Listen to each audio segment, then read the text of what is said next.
CN Reddy ఈయన రహమత్ నగర్ కార్పొరేటర్గా ఉన్నాడు ప్రస్తుతానికి. ఆయన బీఆర్ఎస్లో గెలిచి కాంగ్రెస్ పార్టీలోకి వచ్చినట్టున్నాడు. ఈయన గురించి మనకి ఎవరో 2-3 పేపర్ క్లిప్స్ కూడా పంపించినారు. అవి మీ ముందు పెట్టే ప్రయత్నం చేస్తా. రహమత్ నగర్ కార్పొరేటర్గా ఉన్నాడు ఆయన. సో ఆయన కూడా టికెట్ ఆశిస్తున్నాడు యాక్చువల్గా. ఒకసారి ఇక్కడ జూమ్ చేయి. రహమత్ నగర్ కార్పొరేటర్ ఆయన ఇప్పుడు జూబ్లీహిల్స్ ఎమ్మెల్యే బరిలో ఉన్నారు. ఒక కార్పొరేటరు ఎమ్మెల్యే బరిలో ఉండాలంటే ఆర్థికంగా ఎన్ని డబ్బులు కావాలి? సరే, రెడ్డి అనే ట్యాగ్లైన్ ఒకటి ఉంటే సరిపోతుందని చెప్పి చాలామంది మాట్లాడుకుంటున్నారు. సో అదొకట. ఒకసారి చూద్దాం, ఈ వార్త చూస్తే మీకు అర్థమవుతుంది. రహమత్ నగర్ డివిజన్ వినాయక నగర్ పాత బస్తీలో కాంగ్రెస్ కార్పొరేటర్ అనుచరుల అక్రమ నిర్మాణం మళ్ళీ ప్రారంభం. ఒక్కసారి చూడండి ఇక్కడ. ఇగో Rahmat Nagar division Congress party corporator CN Reddy అనుచరులు మళ్ళీ అక్రమ నిర్మాణానికి తెరదీశారు. ఇప్పటికే జిహెచ్ఎంసీ అధికారులు ఆ నిర్మాణాన్ని కూల్చివేసినప్పటికీ అదే ప్రదేశంలో తిరిగి పనులు మొదలు పెట్టడం స్థానికుల్లో తీవ్ర ఆగ్రహానికి కారణమైంది. ప్రభుత్వ అనుమతులు లేకుండా తప్పుడు డాక్యుమెంట్లు సృష్టించి నిర్మాణం సాగిస్తున్నారని ప్రజలు ఆరోపిస్తున్నారు. నిబంధనలను పట్టించుకోకుండా అధికారులు చూసి చూడనట్లు వ్యవహరిస్తున్నారని స్థానికులు మండిపడుతున్నారు.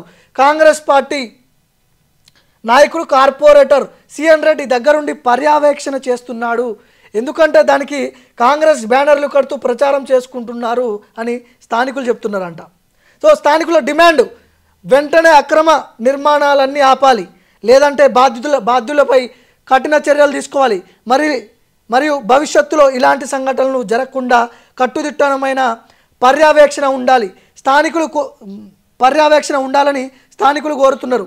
వెంటనే జిహెచ్ఎంసీ మండల అధికారులు ఇమీడియట్లీ అక్రమ నిర్మాణాన్ని పరిశీలించి చర్యలు తీసుకోవాలని మనవి చేస్తున్నాం. స్థానికులు ఇచ్చినటువంటి కంప్లైంట్ ఇది.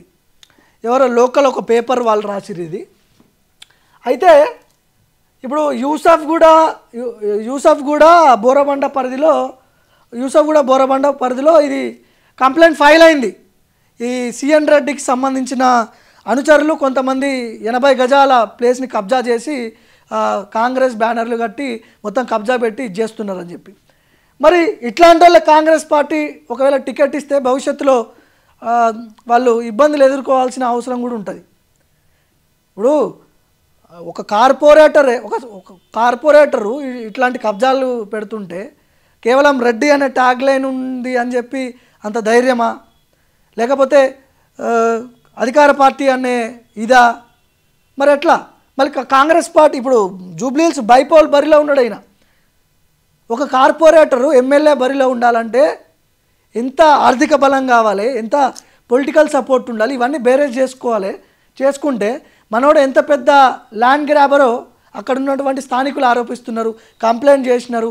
బోరబండ యూసుఫ్గూడ పోలీస్ స్టేషన్లలో కంప్లైంట్ ఫైల్ చేసిర్రు. సో మరి ఈ సిఎన్ రెడ్డి లాంటి వాళ్ళకి ఒకవేళ టికెట్ ఇస్తే మరి అక్కడ ఇబ్బందులు ఎదుర్కోవాల్సి వస్తుందని చెప్పి అక్కడ ఉన్నటువంటి స్థానికులు చెప్తున్నారు. ఏమో రెడ్డి అనే ట్యాగ్ లైన్ ఉంది కాబట్టి అది కాంగ్రెస్ పార్టీ ఇష్టము, వాళ్ళు ఇచ్చుకుంటారు. తర్వాత ఇస్తే ఎలాంటి పరిణామాలు ఉంటాయో వాళ్ళకి తెలుస్తుంది. అక్కడ ఉన్నటువంటి స్థానికులు కూడా చాలామంది వ్యతిరేకంగా ఉన్నారంట.